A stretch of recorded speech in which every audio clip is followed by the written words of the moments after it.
ಮುಖ್ಯಮಂತ್ರಿ ಸ್ಥಾನಕ್ಕೆ ಸಿದ್ದರಾಮಯ್ಯ ಇಂದು ರಾಜೀನಾಮೆ ಸಲ್ಲಿಸಿದರು. ಬೆಂಗಳೂರಿನ ಲೋಕಭವನಕ್ಕೆ ಅಪರಾಹ್ನ ತೆರಳಿದ ಅವರು ರಾಜ್ಯಪಾಲರ ಅನುಪಸ್ಥಿತಿಯಲ್ಲಿ ಅವರ ಕಾರ್ಯದರ್ಶಿಗೆ ಅಧಿಕೃತವಾಗಿ ರಾಜೀನಾಮೆ ಪತ್ರ ಸಲ್ಲಿಸಿದರು. ಈ ಸಂದರ್ಭದಲ್ಲಿ ಉಪಮುಖ್ಯಮಂತ್ರಿ ಡಿಕೆ ಶಿವಕುಮಾರ್, ಸಚಿವರಾದ ಡಾ G Parameshwar, Dr H C Mahadevappa, M B Patil, Priyank Kharge, N Chaluvarayaswamy, Lakshmi Hebbalkar ಸೇರಿದಂತೆ ಹಲವು ಗಣ್ಯರು ಉಪಸ್ಥಿತರಿದ್ದರು.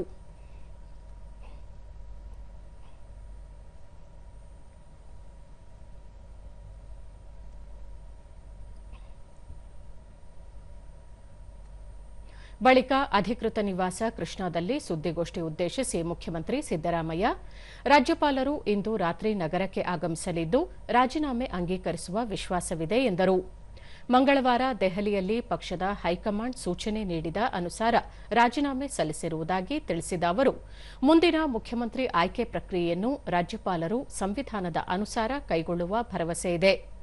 ಕಾಂಗ್ರೆಸ್ ಪಕ್ಷಕ್ಕೆ ವಿಧಾನಸಭೆಯಲ್ಲಿ ಒಟ್ಟು 136 ಶಾಸಕರ ಬಲ ಜೊತೆಗೆ 2 ಪಕ್ಷೇತರರ ಬೆಂಬಲವಿದ್ದು ಸಂಪೂರ್ಣ ಬಹುಮತವಿದೆ ಎಂದು ಹೇಳಿದರು. ವರನಟ ಡಾ ರಾಜ್ಕುಮಾರ್ ಅವರ ಅಭಿಮಾನಿ ದೇವರು ಹೇಳಿಕೆಯನ್ನು ಪ್ರಸ್ತಾಪಿಸಿದ ಮುಖ್ಯಮಂತ್ರಿ, ರಾಜಕಾರಣಿಯಾದ ತಮಗೆ ಮತದಾರರೇ ದೇವರಾಗಿದ್ದು ಸಂವಿಧಾನವೇ ಅತ್ಯುನ್ನತವಾಗಿದೆ.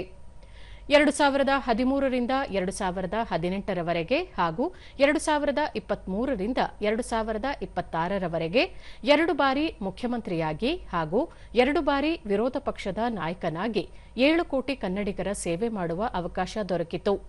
ಇದಕ್ಕಾಗಿ ಪಕ್ಷದ ನಾಯಕರಾದ ಸೋನಿಯಾ ಗಾಂಧಿ, ರಾಹುಲ್ ಗಾಂಧಿ, ಎಐಸಿಸಿ ಅಧ್ಯಕ್ಷ ಮಲ್ಲಿಕಾರ್ಜುನ ಖರ್ಗೆ ಹಾಗೂ ತಮ್ಮೆಲ್ಲ ಸಹೋದ್ಯೋಗಿಗಳು, ಕಾರ್ಯಕರ್ತರಿಗೆ ಧನ್ಯವಾದ ಸಲ್ಲಿಸುವುದಾಗಿ ಹೇಳಿದರು.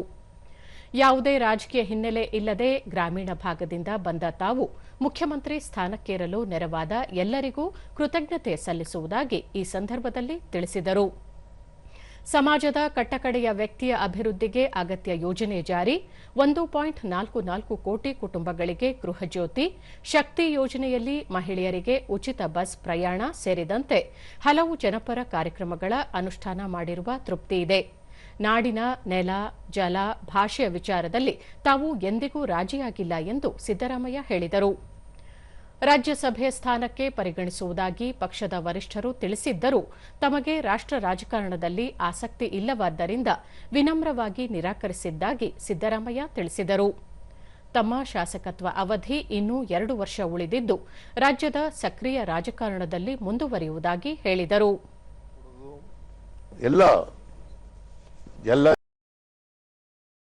ಗೃಹಜ್ಯೋತಿ ಮೂಲಕ ಎಲ್ಲ 1,64,00,000 ಕುಟುಂಬಗಳಿಗೆ ಗೃಹಜ್ಯೋತಿ ಕೊಡ್ತಾ ಇದ್ದೀವಿ. 1,64,00,000 ಗೃಹಜ್ಯೋತಿ, ಗೃಹಲಕ್ಷ್ಮಿ, ಅನ್ನಭಾಗ್ಯ, ಯುವ ನಿಧಿ, ಶಕ್ತಿ ಯೋಜನೆ. ನಮ್ಮ ಸರ್ಕಾರಿ ಬಸ್ಗಳಲ್ಲಿ ಕರ್ನಾಟಕದ ಒಳಗಡೆ ಎಲ್ಲಿ ಬೇಕಾದರೂ ಹೋಗ್ಬೋದು, ಫ್ರೀ. ಆಮೇಲೆ ರಾಜ್ಯದಲ್ಲಿ ಬರ ಬಂದಾಗ ಬಹಳ ಪ್ರಾಮಾಣಿಕವಾಗಿ ಎದುರಿಸಿದ್ದೀವಿ ಅದನ್ನು.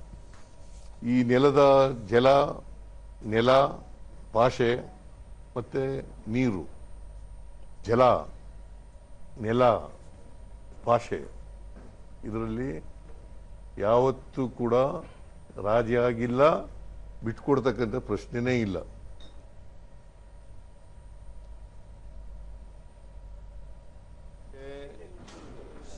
ರಾಜ್ಯಸಭಾಕ್ಕೆ ಹೋಗಿ ಅಂತ ಹೇಳಿದ್ರು, ರಾಜ್ಯಸಭಾಕ್ಕೆ ಹೋಗಿ ಅಂತ ಹೇಳಿದ್ರು. ನಾನು ಬಹಳ ವಿನಮ್ರವಾಗಿ ಆಗಲ್ಲ ಅಂತ ಹೇಳಿದೆ. ನಾನು ರಾಷ್ಟ್ರ ರಾಜಕಾರಣದಲ್ಲಿ ನನಗೆ ಆಸಕ್ತಿ ಇಲ್ಲ, ರಾಜ್ಯ ರಾಜಕಾರಣದಲ್ಲೇ ಇರ್ತೀನಿ ಅಂತ ಹೇಳಿದ್ದೀನಿ. ನನಗೆ ಇನ್ನ ಜನ ಆಯ್ಕೆ ಮಾಡಿರೋದು ನನಗೆ 5 ವರ್ಷಕ್ಕೆ, ಇನ್ನ 2 ವರ್ಷ ಇದೆ. ಅಲ್ಲಿವರೆಗೆ ಕರ್ನಾಟಕದ ಜನಗಳ ಪರವಾಗಿ ಮತ್ತು ನಮ್ಮ ಕ್ಷೇತ್ರದ ಜನಗಳ ಪರವಾಗಿ.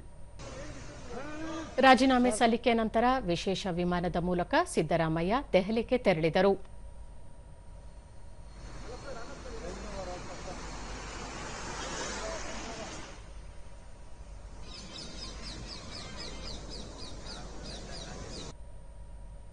ಈ ನಡುವೆ ಉಪಮುಖ್ಯಮಂತ್ರಿ ಹಾಗೂ ಕೆಪಿಸಿಸಿ ಅಧ್ಯಕ್ಷ ಡಿಕೆ ಶಿವಕುಮಾರ್ ಸಹ ದೆಹಲಿಗೆ ತೆರಳಿದರು.